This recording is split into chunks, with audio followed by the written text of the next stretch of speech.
آج میرے شوہر رات کو گھر نہیں آئے تھے۔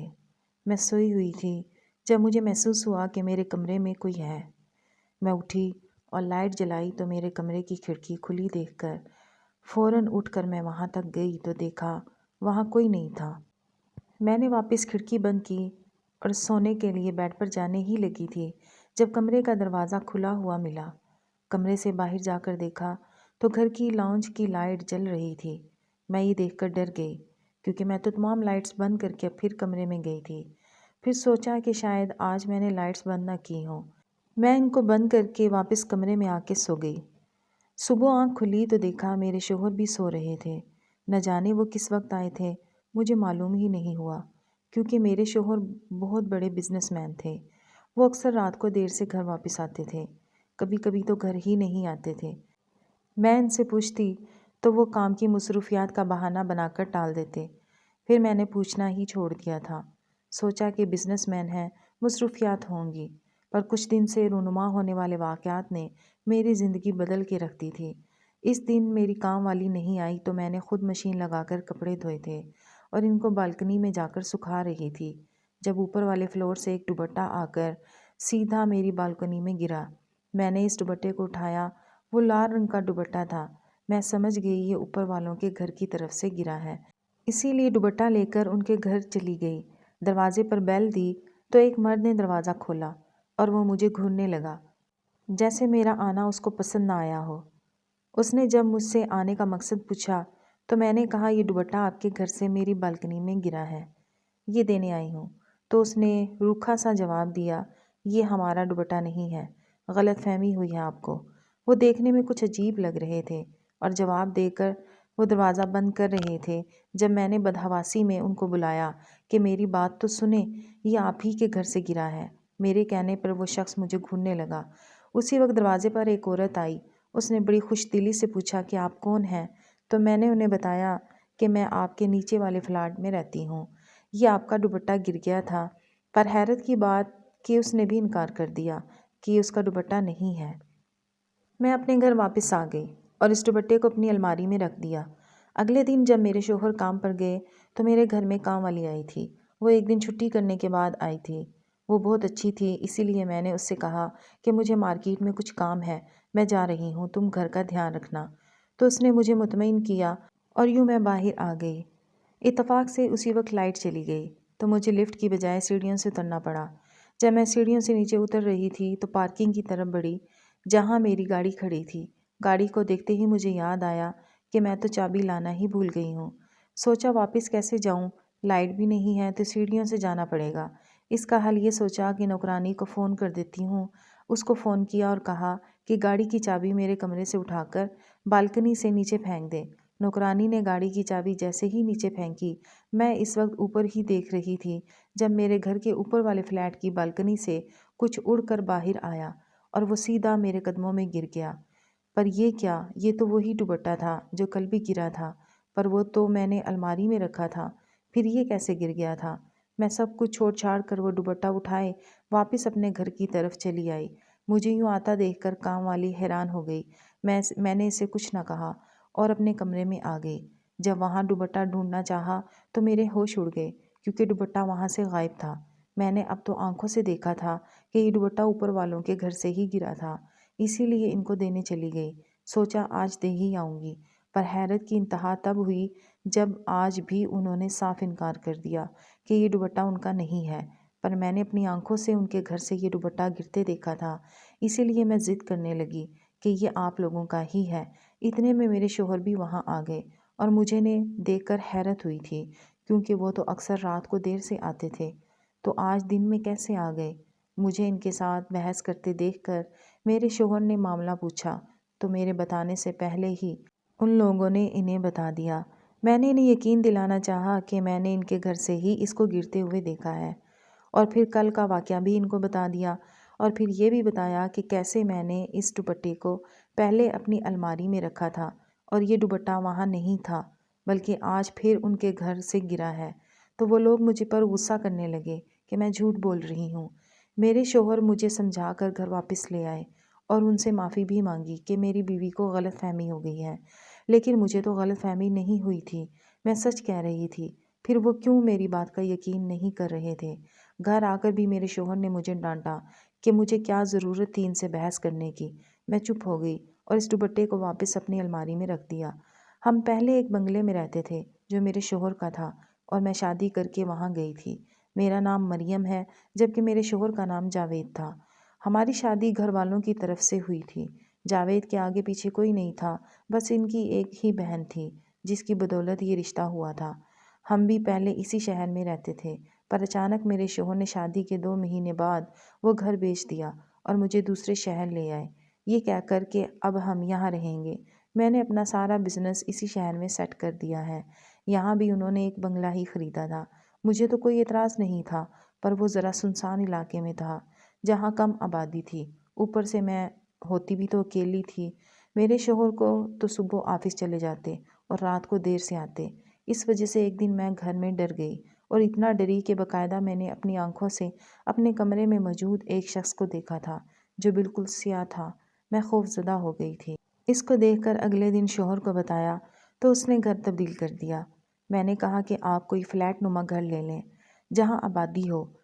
پھر میرے کہنے پر انہوں نے واپس اپنے شہر چلنے کا کہا اور میں نے حیرانی ظاہر کی کہ ابھی تو ہم اس شہر سے آئے ہیں اور آپ نے اپنا بزنس بھی یہاں سیٹ کیا ہے، واپس جانے میں آپ کو بہت مشکل ہوگی۔ پر انہوں نے میری ایک نہ سنی اور کہا کہ ان کو کوئی مسئلہ نہیں، اور یوں واپس ہم اپنے شہر آ گئے۔ انہوں نے وہاں پر ایک فلیٹ لے لیا جہاں ہم ابھی رہ رہے تھے۔ ہمیں یہاں رہتے ہوئے 4 مہینے ہو گئے تھے۔ شروع کے 3 مہینے سکون سے گزرے تھے، پر یہ چوتھا مہینہ مشکل ہو رہا تھا میرے لیے۔ روز کوئی نہ کوئی ایسا واقعہ پیش آ جاتا تھا میرے ساتھ کہ میں سوچنے پر مجبور ہو جاتی کہ ایسا کیوں ہوا ہے۔ ابھی دوپٹے والے واقعے کو کچھ ہی دن گزرے تھے جب ایک روز میں گھر میں اکیلی تھی اور بور ہو رہی تھی، اسی لیے لانچ میں ٹی وی لگا کر بیٹھ گئی۔ اچانک دروازے پر بیل ہوئی تو میں چونک گئی۔ میں نے جا کر دیکھا تو ایک لڑکی کھڑی تھی۔ اس نے مسکرا کر کہا کہ میں آپ کے لیے بریانی لائی ہوں، میں آپ کے پڑوس میں رہتی ہوں۔ میں نے بھی اس لڑکی کو مسکرا کر دیکھا اور بریانی کی پلیٹ اس سے لے لی تھی۔ بریانی سے بہت اچھی خوشبو آ رہی تھی۔ میں اس لڑکی کے جانے کے بعد دروازہ بند کر کے واپس آ گئی۔ میں نے وہ بریانی رات کو کھائی تھی اور اس کے بعد میں سو گئی تھی۔ میرے شوہر ہمیشہ کی طرح آج بھی دیر سے آنے والے تھے۔ ان کی اس روٹین سے میں بہت پریشان تھی، ہمیشہ ان سے شکوہ بھی کرتی تھی، پر وہ کہتے کہ مجھے بہت کام ہوتے ہیں، اب میں ان کو چھوڑ تو نہیں سکتا، کام تو ہر حال میں کرنا ہے۔ ان کی بات سے میں 100 بار متفق تھی، پر کام کا بھی وقت ہوتا ہے، لیکن ان کو یہ بات سمجھ نہیں آ رہی تھی۔ پتہ نہیں ایسا کون سا کام تھا جو ختم نہیں ہوتا تھا۔ اسی سوچ و بچار میں کب سو گئی مجھے معلوم نہیں ہوا، اور کب میرے شوہر آئے یہ بھی اندازہ نہیں ہوا۔ صبح میں نے کچن میں پڑوس والوں کے برتن دیکھے تو یاد آیا کہ کل ان کو دینا بھول گئی تھی۔ سوچا ابھی دے آتی ہوں۔ میں جانے لگی تو شوہر نے پوچھا کہاں جا رہی ہو؟ میں نے بتایا کہ یہ برتن کل پڑوس والوں کے رہ گئے تھے، میرے پاس وہ بریانی بنا کر مجھے دے گئے تھے، اب ان کے برتن واپس دینے جا رہی ہوں۔ انہوں نے ہاں میں سر ہلا کر اجازت دے دی۔ برتن لے کر میں پڑوسیوں کے دروازے پر گئی۔ وہاں ایک ادھڑ عمر کی عورت نے دروازہ کھولا تو میں نے شکریہ کے ساتھ برتن ان کی طرف بڑھائے، لیکن انہوں نے حیرت سے مجھے دیکھا اور جو بات انہوں نے کہی اس بات نے مجھے حیران کر دیا تھا۔ انہوں نے کہا کہ یہ برتن ان کے نہیں ہیں اور نہ ہی انہوں نے میرے پاس کوئی بریانی بھیجی تھی۔ میں نے خود کو سنبھال کر کہا کہ ایک لڑکی یہاں سے آئی تھی، وہ مجھے دے کر گئی تھی، پر انہوں نے کہا کہ ہم نے کل بریانی بنائی ہی نہیں تھی۔ میرا دماغ گھومنے لگا ان کی بات پر کہ میرے ساتھ کیا ہو رہا تھا۔ میں نے ان سے کہا کہ آپ اس لڑکی کو بلائیں جو آپ کے ساتھ رہتی ہے، تو انہوں نے کسی کو آواز دی۔ پھر تھوڑی دیر بعد کل والی لڑکی میرے سامنے آئی اور اس عورت نے کہا کہ یہ میری بیٹی ہے۔ میں نے اس لڑکی کو دیکھ کر شکر ادا کیا کہ اب میں اپنی بات ثابت کر سکتی ہوں، پر وہ بھی سرے سے مکر گئی۔ اس نے کہا کہ وہ مجھے جانتی ہی نہیں اور نہ ہی کل وہ میرے پاس آئی تھی، وہ تو آج ہی اپنے ہاسٹل سے چھٹی لے کر آئی ہے، کل وہ یہاں تھی ہی نہیں۔ اس کی بات پر میرا سر چکرا گیا تھا۔ اپنے چکراتے سر کو تھام کر میں گھر آ گئی۔ مجھے یوں دیکھ کر میرے شوہر میرے پاس آئے اور حیرت سے مجھ سے پوچھنے لگے کیا ہوا ہے، تم ٹھیک تو ہو؟ میں نے ان کو تسلی دی کہ میں ٹھیک ہوں، مجھے کچھ نہیں ہوا، پر وہ مطمئن نہیں ہو رہے تھے۔ تب میں نے سارا ماجرا ان کو سنا دیا تو انہوں نے پھر میری بات کو وہم قرار دیا، لیکن یہ میرا وہم نہیں تھا، نہ جانے کیا چکر تھا، مجھے سمجھ نہیں آ رہا تھا۔ اور تو اور میرا شوہر بھی میری بات نہیں مان رہا تھا، اس کو وہم سمجھ رہا تھا۔ اب میں کس کو یہ بات بتاؤں؟ مجھے یاد آیا میری نند بہت اچھی تھی۔ جب میرے شوہر کام پر چلے گئے تو فوراً سے میں نے فون اٹھایا اور اپنی نند کو کال کی، لیکن آگے سے فون بند جا رہا تھا۔ میں اس طرف سے بھی اب پریشان ہو گئی کہ اب ان کی طرف کیا ہو گیا تھا۔ میری جو نند تھی ان کے بھی بچے تھے اور انتہائی مصروف خاتون تھیں۔ میں اکثر ان کے گھر گئی جاتی تو وہ مجھ سے ملتی ہی نہیں تھی، کہیں نہ کہیں گئی ہوتی تھیں، اور ان کے بچے بھی اسکول کالج گئے ہوتے تھے۔ ہمیشہ ان کے گھر پر تالا ہوتا تھا، جس سے میں مایوس ہو کر لوٹ آتی تھی، اور آج تو ان کا نمبر بھی بند تھا۔ اپنے بھائی کی طرح لگتا ہے وہ بھی رات کو گھر لوٹتی ہوگی، شاید کام کی وجہ سے۔ جب سے میں اپنے شہر سے واپس آئی تھی ان سے مل ہی نہیں سکی تھی اور نہ ہی بات ہوئی تھی۔ میرے شوہر جب کام سے آئے، آج وہ وقت سے ہی کام سے لوٹ آئے تھے، تو میں نے ان سے نند کا ذکر کیا تو انہوں نے کوئی خاص جواب نہیں دیا تھا، بس کہا معلوم نہیں۔ اور میں سوچتی رہ گئی بھلا ان کو کیسے معلوم نہ ہوگا، وہ تو بھائی ہیں ان کے۔ پر خیر میں نے اس بات کو بھی چھوڑ دیا کہ اگر ان سے زیادہ اس بات کے بارے میں پوچھوں گی تو لڑ نہ پڑیں مجھ سے، جبکہ دن بدن ایسا کوئی نہ کوئی واقعہ ہو رہا تھا۔ اب تو میرے ساتھ رات کو بھی واقعات ہونے لگے تھے۔ کوئی تو تھا جو میرے سونے کے بعد گھر میں آتا تھا، نہ جانے کون تھا۔ گھر چیک کیا تو گھر میں سارا سامان محفوظ تھا، کچھ بھی چوری نہیں ہوا تھا۔ پھر رات کو کون آیا تھا گھر میں، مجھے کچھ سمجھ نہیں آ رہا تھا۔ تقریباً میں پاگل ہونے کی حد تک تھی، ان عجیب و غریب واقعات رونما ہونے کی وجہ سے، جن کی سمجھ مجھے نہیں تھی۔ اب تو میرے پڑوسی مجھے دیکھتے ہی اپنے گھر کے دروازے بند کر دیتے تھے، جیسے میں نے ان کے گھر میں چوری کی ہو۔ کل بھی میں مارکیٹ سے کچھ سامان لینے گئی تھی، جب گھر آ رہی تھی تو پڑوس میں 2 فلیٹ کے دروازے کھلے ہوئے تھے اور دونوں ہی پر ادھیڑ عمر عورتیں کھڑی تھیں۔ وہ دونوں آپس میں باتیں کرتی بڑی خوش لگ رہی تھیں، لیکن جیسے ہی ان کی نظر مجھ پر پڑی تو میں نے سلام کیا، لیکن وہ دونوں مجھے دیکھ کر ناگواری سے اپنے اپنے فلیٹ کے دروازے بند کر کے غائب ہو گئیں۔ میں اس بات پر کئی دن اداس اور سوچوں میں گم رہی کہ مجھے دیکھ کر آخر وہ کیوں میرے سلام کا جواب دیے بنا ہی ناگواری سے اندر چلی گئی تھیں۔ میں نے کیا بگاڑا تھا ان کا؟ کچھ بھی سمجھ نہیں آ رہا تھا میرے ساتھ کیا ہو رہا تھا۔ میرے شوہر میرے لیے ڈاکٹر کو بھی گھر لا چکے تھے، جو میرا چیک اپ کر کے گئے تھے۔ ان سب سے تنگ آ کر میں ایک دن اپنی امی کے گھر چلی گئی۔ میرا ارادہ کچھ دن وہاں ٹھہرنے کا تھا۔ شوہر سے اجازت لی تو انہوں نے خوشی خوشی اجازت دے دی، اسی لیے میں بے فکر ہو گئی کہ کچھ دن اپنے ماں باپ کے گھر سکون سے رہوں گی۔ میرے گھر میں میرے ماں باپ اور 2 بھائی تھے، ایک شادی شدہ تھا اور ایک چھوٹا تھا۔ اپنے چھوٹے بھائی سے مجھے بہت محبت تھی۔ میں نے چھوٹے بھائی کو اپنے ہاتھوں سے پال کر بڑا کیا تھا، اسے کھلایا پلایا تھا، تو اسی لیے وہ مجھے بہت عزیز تھا۔ میں یہاں جب رہ رہی تھی تو سکون سے تھی۔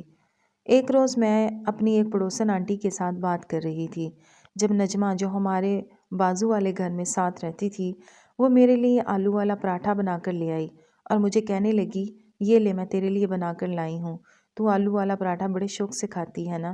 میں نے اس کا شکریہ ادا کیا اور وہ پراٹھا لے کر اپنے صحن میں بیٹھ کر کھانے لگی، اور پراٹھا کھانے کے بعد پلیٹ وہیں رکھ دی۔ رات کے کھانے پر امی نے مجھ سے پوچھا کہ یہ برتن کس کے ہیں، تب مجھے یاد آیا کہ نجمہ نے اس میں مجھے پراٹھا لا کر دیا تھا۔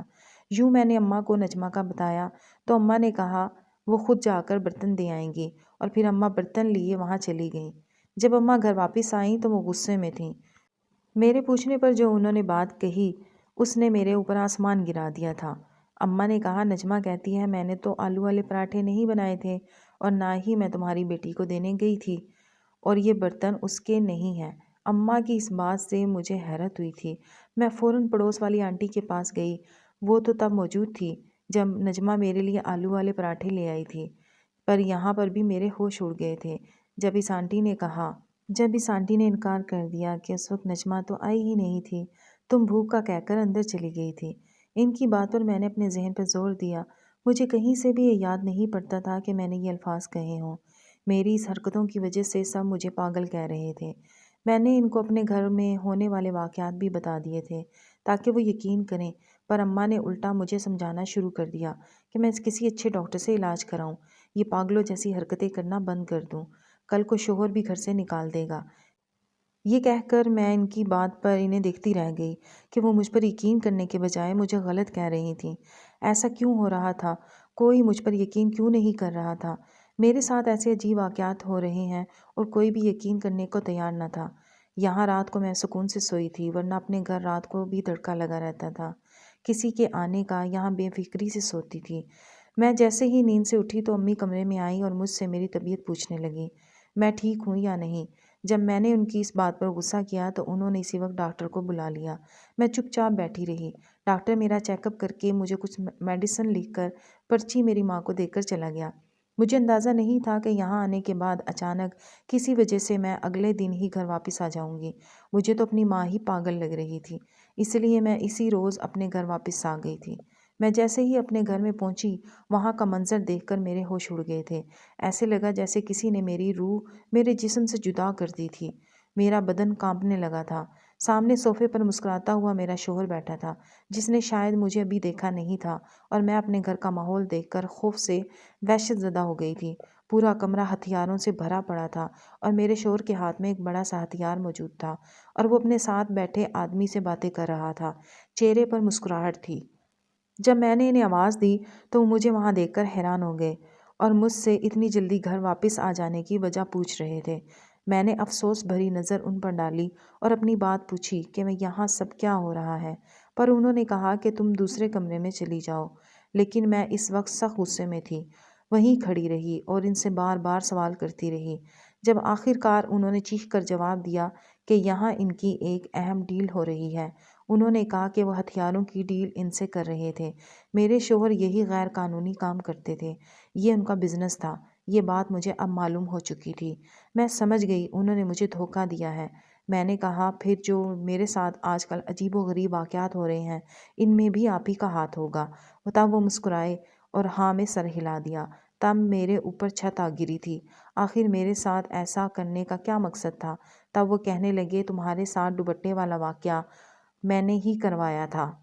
اس گھر سے دوپٹہ گرتا ضرور تھا، پر یہ صرف تمہاری نظر میں دکھانے کے لیے، تاکہ تم ان سے لڑو کہ یہ انہی کا دوپٹہ ہے، پر وہ ان کا نہیں تھا۔ یہ تو میرے پلان کا حصہ تھا۔ اگلے دن کام والی نے ہی وہ دوپٹہ نکال کر تمہارے سامنے پھینکا تھا، مگر تمہیں لگا آج پھر پڑوس والوں کے گھر سے گرا ہے، اور تم نے میرا کام مزید آسان کر دیا۔ تم پڑوس والوں سے ضد کرنے لگی اس بات پر، جبکہ وہ بالکل انجان تھے اس سے۔ وہی سمجھے جو میں نے چاہا تھا، یعنی کہ تم پاگل ہو۔ اگلے دن میں نے ناٹک کر کے ان سے تمہاری طرف سے معافی بھی مانگی اور ان کے شک پر مہر بھی لگا دی کہ تم پاگل ہو، کبھی بھی کسی بھی وقت ایسی حرکتیں کرنے لگ جاتی ہو۔ پھر بریانی والا واقعہ ہوا تھا۔ اس لڑکی کو کچھ پیسے دے کر اس کے گھر والوں سے چھپ کر تمہارے پاس میں نے بھیجا تھا، اور اگلے دن تم ان کے برتن دینے ان کے گھر پہنچ گئی تھی۔ اس کے ماں باپ کو اس بات کا کچھ پتہ نہیں تھا، یوں وہ تمہیں غلط سمجھنے لگے۔ اوپر سے اس لڑکی نے میرے کہنے پر تمہیں پہچاننے سے ہی انکار کر دیا تھا، یوں تو ان کی نظر میں بھی تم پاگل بن گئی۔ پھر تمہیں گھر میں کچھ خوف زدہ کرنا بھی میرا ہی پلان تھا۔ تمہارا اگلے دن جب ڈاکٹر چیک اپ کرے تو اس کو تم خوف زدہ ملو، اور وہ آسانی سے میری بتائی ہوئی بات پر یقین کر کے مجھے رپورٹ بنا کر دے، جن میں لکھا ہوگا کہ تم پاگل ہو، ایسی پاگل جو کبھی بھی کسی بھی وقت جو منہ میں آئے بول سکتی ہے، کیونکہ تمہیں پاگل پن کے دورے پڑتے ہیں۔ یوں کچھ پیسے دے کر تمہیں تمہارے گھر والوں کے سامنے بھی پاگل ثابت کر دیا، اور میں نے یہ سب اس لیے کیا تاکہ کل کو تم میری بیوی ہو، میرا سچ جان لو گی اور پولیس کو بتاؤ گی کہ میرے پاس یہ ثبوت ہوگا، اور میری بیوی پاگل ہے، اس کو پاگل پن کے دورے پڑتے ہیں، کسی بھی وقت کچھ بھی بول دیتی ہے، اور پھر پولیس تمہاری بات پر یقین نہیں کرے گی، کیونکہ مجھے معلوم تھا کہ تم مجھ پر شک کرنے لگی ہو اور عنقریب میرا سچ بھی جان لو گی۔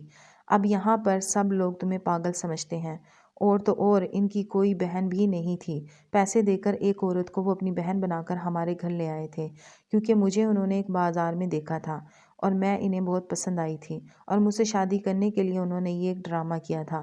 مجھے سمجھ نہیں آ رہا تھا میں کیا کروں، اسی لیے میں شوہر سے جھگڑ کر اپنے گھر واپس آ گئی اور سب سچ اپنے گھر والوں کو بتا دیا۔ اب میں اپنے شوہر سے طلاق لینا چاہتی تھی، مگر وہ مجھے طلاق نہیں دے رہا تھا، بلکہ اس کی طرف سے مسلسل مجھے دھمکیاں مل رہی تھیں۔ میں نے عدالت کے ذریعے ان پر خلا کا کیس کر دیا، لیکن انہوں نے کورٹ میں ثابت کر دیا کہ میں پاگل ہوں۔ ہمارے بہت سے پڑوسی اس بات کے گواہ بھی تھے، اور میری ساری رپورٹس بھی ان کے حق میں تھیں، یوں وہ مجھ سے جیت گئے۔ لیکن خلا سے پہلے ہی خبر ملی کہ پولیس کو ان کی کب سے تلاش تھی۔ جب پولیس ان کو پکڑنے گئی تو انہوں نے پولیس والوں سے مقابلہ شروع کر دیا اور اس مقابلے میں وہ پولیس کی گولی کا نشانہ بن کر جاں بحق ہو گئے تھے۔ میری جان ان سے خود بخود چھوٹ گئی تھی۔ مجھے ان کے مرنے کا کوئی دکھ نہیں تھا۔ جب میری عدت پوری ہوئی تو میری ماں نے میری دوسری شادی کر دی تھی اور آج میں اپنے شوہر انور کے ساتھ ہنسی خوشی رہ رہی ہوں۔ مزید ویڈیوز کے لیے چینل کو سبسکرائب کریں۔ Thanks for watching.